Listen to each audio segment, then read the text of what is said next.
इसमें दो खामियां हैं। पहली खामी यह है कि ये अपने पुरानी समझ और पुरानी परंपराओं के बोझ से दबी हुई पॉलिसी है, उससे मुक्त नहीं हो पाई है। और दूसरा, जो भविष्य की ज़रूरतों की बात की करती है ये पॉलिसी, उन तक पहुंचाएगी कैसे शिक्षा व्यवस्था को, उसके बारे में गोलमोल है, चुप है या भ्रमित है। सबसे पहला पॉइंट है मेरा, मैं कहूँगा कि ये policy highly regulated poorly funded education model देती है। Highly regulated poorly funded. Highly regulated कैसे है?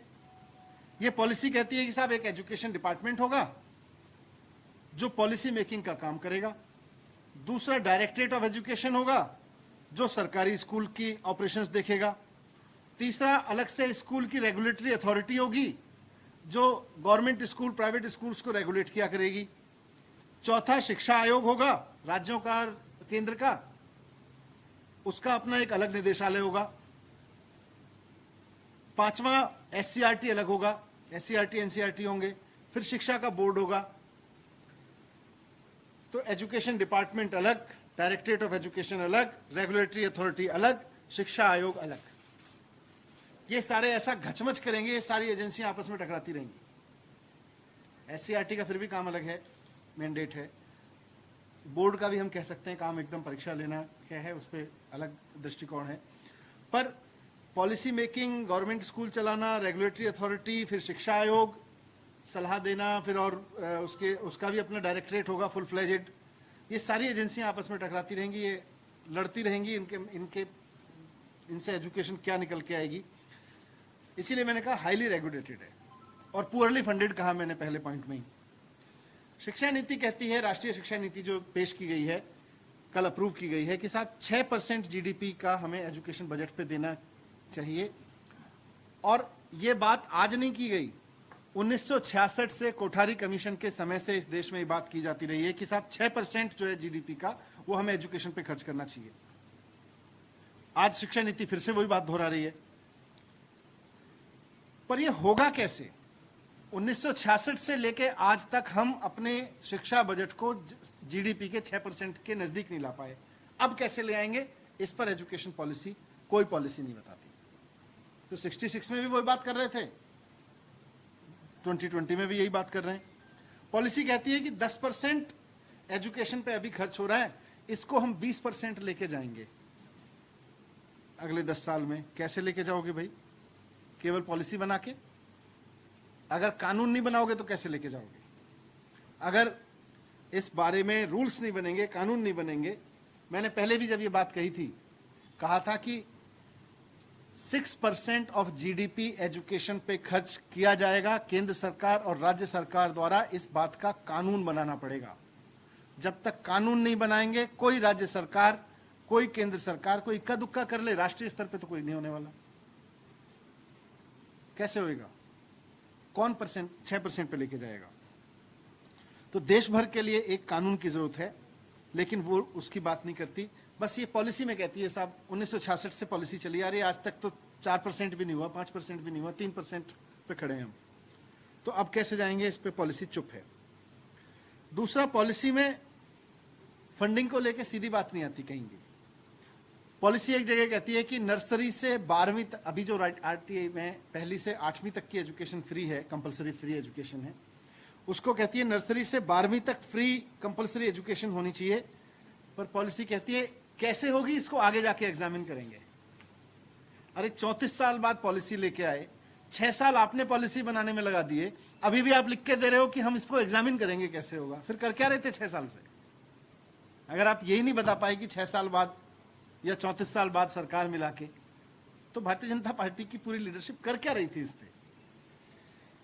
तो ये एजुकेशन की एक बड़ी समस्या है फंडिंग, और उस फंडिंग के बारे में कोई सॉल्यूशन ये पॉलिसी नहीं दे रही है। आज एजुकेशन फंडिंग की कमी का रोना रो रही है।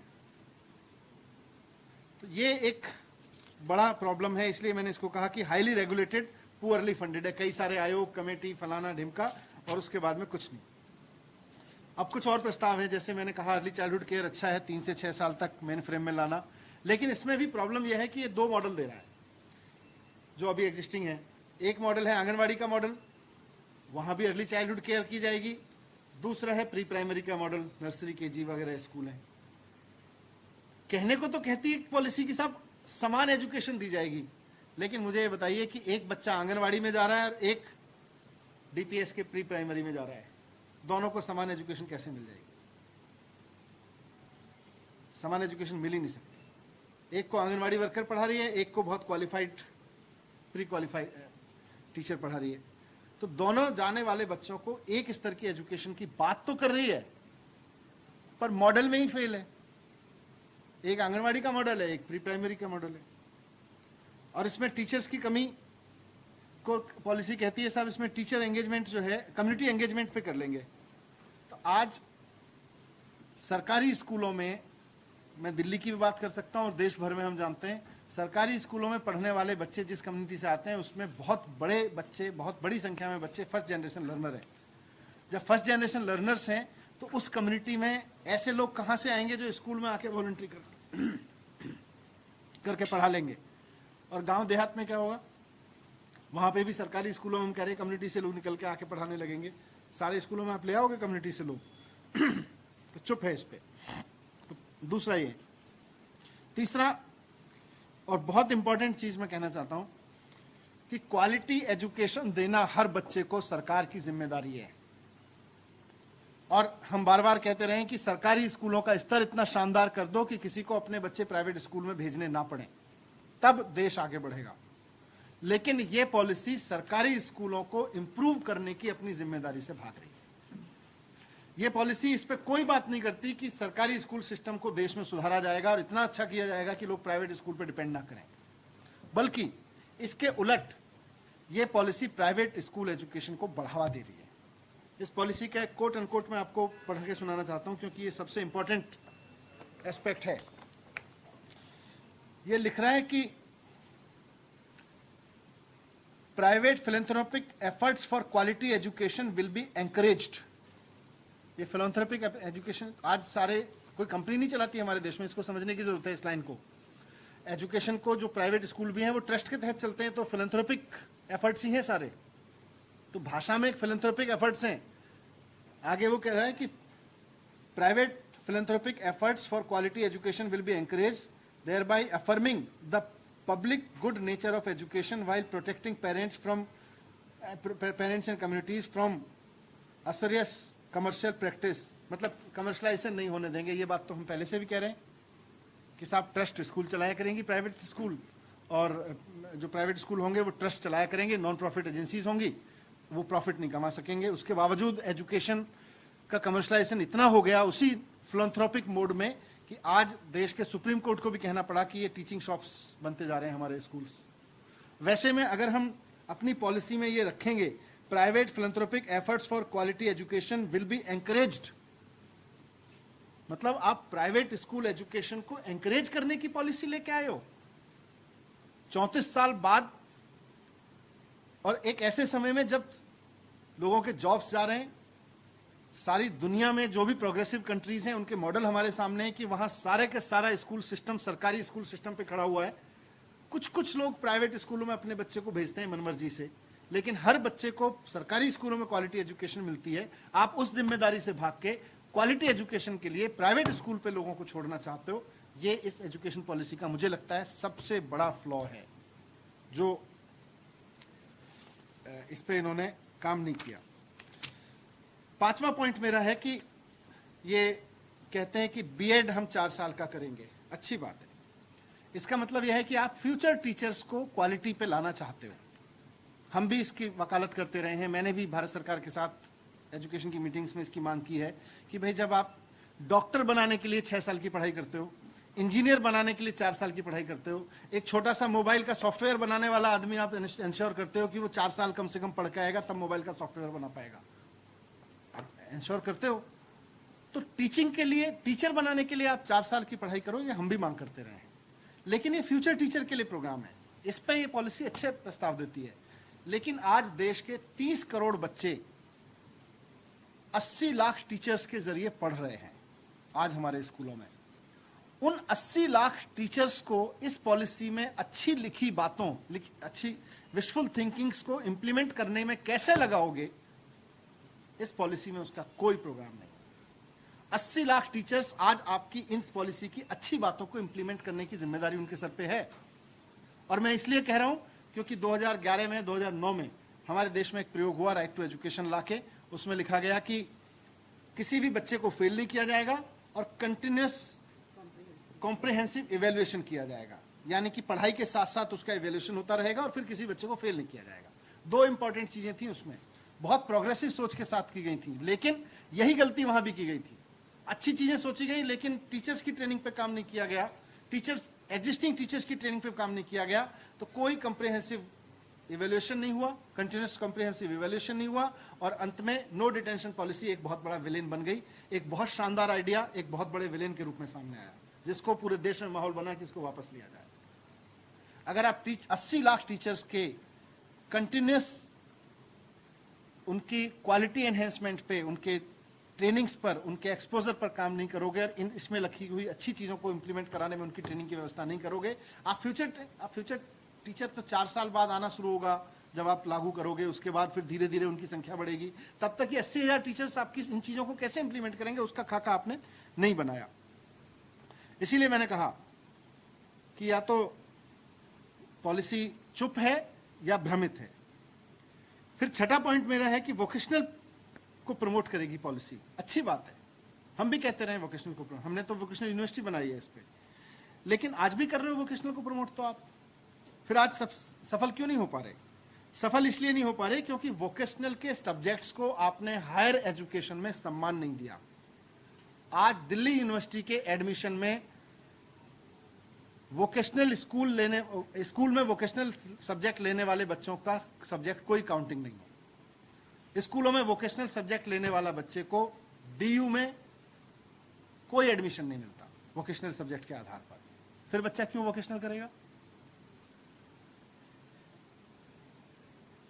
तो मतलब वोकेशनल एजुकेशन को सम्मानित कैसे बनाओगे, बच्चे का आगे का एडमिशन का चेन कैसे खुलेगा, इस बारे में पूरी की पूरी पॉलिसी एकदम साइलेंट है कि वोकेशनल की आगे एडमिशन की चेन कैसे खुलेगी, जो एडमिशन का बड़ा बैरियर है उसको कैसे, उस रोड ब्लॉक को कैसे दूर करेगी, उस पर पॉलिसी कोई बात नहीं कहती।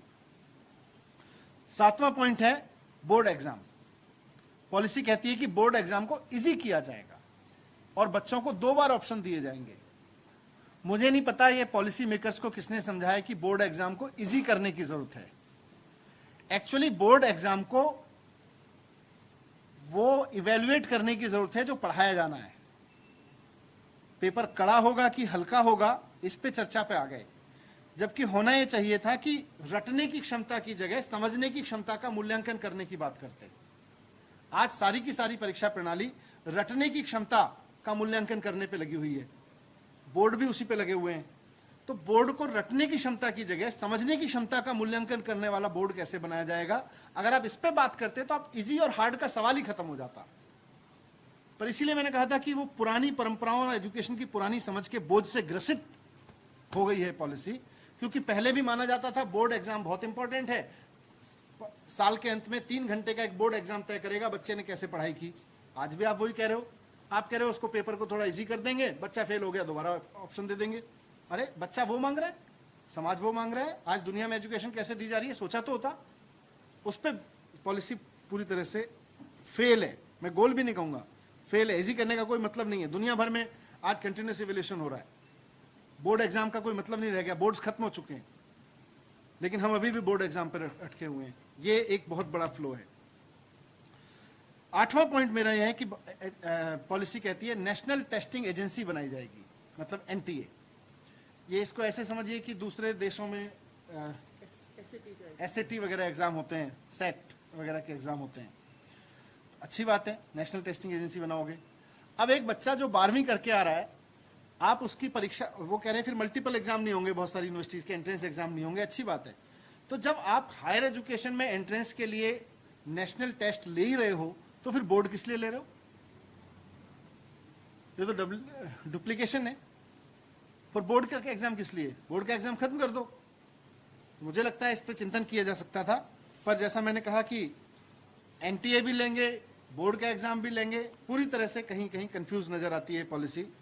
नवा पॉइंट मेरा हायर एजुकेशन के बारे में है। हालांकि हायर एजुकेशन को मैं और स्टडी करूंगा, जरूरत पड़ी तो फिर से आपके सामने आऊंगा हायर एजुकेशन के पॉइंट्स को लेके, पर फिर भी एक प्राइमा फेसी अध्ययन मैंने किया है, हमारी टीम ने किया है। हायर एजुकेशन में सबसे ज्यादा जोर दिया गया है कि साहब multidisciplinary higher education institutes बनाएंगे, MDHEI, multidisciplinary higher education institutes. और ये कह रहे हैं कि अगले 15-20 साल में देश के सारे स्कूल, सारे कॉलेजेस, सारे यूनिवर्सिटीज को मल्टी डिसिप्लिनरी बना देंगे। आज का मॉडल क्या है ये समझ लीजिए। आज का मॉडल है, एक तरफ हमारे सामने दिल्ली यूनिवर्सिटी, जामिया, बनारस यूनिवर्सिटी और देश की बहुत तमाम यूनिवर्सिटीज हैं, ऐसी यूनिवर्सिटीज हैं, IP यूनिवर्सिटी है दिल्ली की, मल्टी डिसिप्लिनरी यूनिवर्सिटीज हैं। उसमें MBA भी कराते हो, इंजीनियरिंग भी कराते हो, इकोनॉमिक्स में भी कराते हो, बहुत सारे अलग अलग आर्ट्स के कोर्स भी कराते हो, सब कुछ। आज लेकिन स्पेसिफिक यूनिवर्सिटीज भी हैं, DTU भी है, IIT भी है। अब आप क्या कह रहे हो, देश के सारे कॉलेजेस और यूनिवर्सिटीज को मल्टी डिसिप्लिनरी बनाएंगे, मैंडेटरी। यहां भूल कर रही है पॉलिसी। दोनों चीजों की जरूरत है, मल्टी डिसिप्लिनरी की भी जरूरत है। आप मल्टी डिसिप्लिनरी यूनिवर्सिटीज और कॉलेजेस को और रिच करो, उनकी संख्या बढ़ाओ, लेकिन ये स्पेसिफिक यूनिवर्सिटीज है, इनको बर्बाद मत करो। आप कह रहे हो कि IITs में तो हम एक्टिंग भी सिखाएंगे और FTII में इंजीनियर भी पैदा करेंगे, ये कैसे होगा? फिल्म ट्रेनिंग इंस्टीट्यूट एक्टर्स देता रहा है देश को, IIT देश के इंजीनियर्स देता रहा है। आप कह रहे हो सबको मल्टी डिसिप्लिनरी बना देंगे, तो IIT में एक्टिंग सीखा करेंगे लोग आके, और FTII में जाके लोग इंजीनियरिंग सीखा करेंगे। सेक्टर स्पेसिफिक यूनिवर्सिटीज और कॉलेजेस की दुनिया भर में इंपॉर्टेंस है। आज बर्कले का म्यूजिक कॉलेज देख लीजिए, बिजनेस कॉलेजेस देख लीजिए, MIT जैसे कॉलेजेस देख लीजिए, इकोनॉमिक्स के कॉलेजेस देख लीजिए, वो सारे सेक्टर स्पेसिफिक कॉलेजेस हैं। हम पता नहीं किस रोमांटिज्म में आ गए मल्टी डिसिप्लिनरी के, कि सारा कुछ अरे मल्टी डिसिप्लिनरी की अपनी इंपॉर्टेंस है, आप करिए और अच्छा करिए, अभी भी एग्जिस्टिंग है। लेकिन जो सेक्टर स्पेसिफिक कॉलेजेस यूनिवर्सिटीज हैं उनको तो बर्बाद मत करिए। ऐसा कैसे होगा कि IIT दिल्ली में कल जाके एक्टिंग की क्लास शुरू हो जाएगी और FTII में जाके इंजीनियरिंग की क्लास शुरू हो जाएगी, IIM में जाके मेडिकल की क्लास शुरू हो जाएगी और एम्स में आके बिजनेस मैनेजमेंट सिखाया जाएगा? तो ये तो बर्बाद कर देगा। इस देश में प्रतिभाओं को निकालने का काम किया इन संस्थानों ने, बड़े बड़े सेक्टर स्पेसिफिक संस्थानों ने। अगर हम अपने इस रोमांटिसिज्म में इनको बर्बाद कर देंगे तो कैसे काम चलेगा? ये क्या विजन है पॉलिसी में? ये तो इसीलिए मैंने कहा कि कई जगह भ्रमित है। दूसरा, मैंने BVOC के लिए कहा, एक जगह पॉलिसी बात करती है BVOC की, वोकेशनल एजुकेशन की कई जगह बात करती है, लेकिन आज बच्चा BVOC में नहीं जाना चाहता। हमने भी 9 कॉलेज शुरू किए BVOC के, नहीं जाना चाहता बच्चा, कम बच्चे जाना चाहते। क्यों नहीं जाना चाहता? मैंने पता किया, बोला साहब क्या करेंगे जाके? देश भर में नौकरियों के जो रिक्रूटमेंट रूल्स हैं, RRs हैं, उसमें BVOC की कोई मान्यता नहीं है। आज एक BVOC करने वाला बच्चा IAS का नहीं बन सकता। आप कहने को तो कहते हो बैचलर ऑफ वोकेशनल, प्रधानमंत्री जी स्किल इंडिया और वोकेशनल की बात करते हैं, पॉलिसी कहती है साहब BVOC को बढ़ाएंगे, हम वोकेशनल को बढ़ाएंगे। लेकिन अगर एक BVOC करने वाला बच्चा, वोकेशनल में बैचलर की डिग्री लेने वाला बच्चा, अगर आप उसको कहोगे नहीं जी तुम बैचलर तो हो पर वो वाले नहीं हो जिसको हम IAS बना सकते हैं, वो वाले नहीं हो जिसको हम UPSC एग्जाम दिला सकते हैं, फिर काहे को बढ़ावा दे रहे हो यार? किसको आप भ्रमित करने की कोशिश कर रहे हो? तो BVOC के साथ इंजस्टिस करती है, पूरी की पूरी वोकेशनल स्ट्रीम के साथ में बहुत वो करती है। आखिरी पॉइंट मेरा क्रिटिकल ये है, पूरा का पूरी पॉलिसी में स्पोर्ट्स मिसिंग है। मुझे नहीं पता क्यों, हो सकता है स्पोर्ट्स की अलग पॉलिसी बना रहे हो, लेकिन एजुकेशन पॉलिसी में स्पोर्ट्स का शामिल नहीं होना आश्चर्यजनक तथ्य था मेरे लिए, मिसिंग था। मैंने पहले भी इसका जिक्र किया था जब मैं अपने कमेंट्स देने गया था, आज भी कर रहा हूँ। Thank you.